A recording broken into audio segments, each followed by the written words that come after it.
بسم اللہ الرحمن الرحیم۔ ہمارے نبی حضرت محمد صلی اللہ علیہ وسلم اللہ تعالیٰ کے لاڈلے رسول ہے، اس لیے اللہ تعالیٰ نے آپ کا پورا حلیہ قرآن میں ارشاد فرمایا ہے۔ جب آپ کے چہرے کا ذکر آتا ہے تو اللہ تعالیٰ ارشاد فرماتا ہے وَالضُّحَىٰ،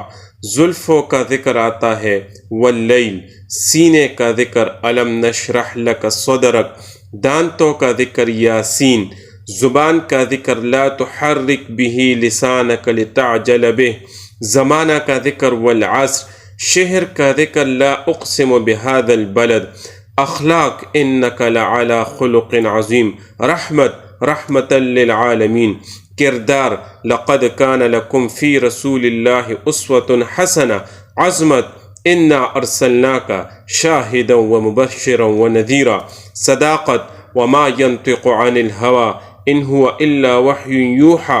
شفقت، لعلک باخع نفسک الا يكونوا مؤمنین، آنکھ، ما زاغ البصر، لا تمدن عینی، جبین، والقمر، کملی کا ذکر، یا ایہا المزمل، کمبل کا ذکر، یا ایہا المدثر، ہاتھ، گردن کا ذکر، ولا تجعل یدک مغلولۃ الی عنقک، کپڑے، وثیابک فطہر، پشت، الذی انقض ظہرک، خاموشی کا ذکر، لا تحرک به لسانک، دل، نزل به الروح الامین علی قلبک، گفتار، بولنے کا ذکر، وما ينطق عن الهوى، نہر کوثر کا ذکر، انا اعطیناک الکوثر، غار کا ذکر، اذ ہما فی الغار،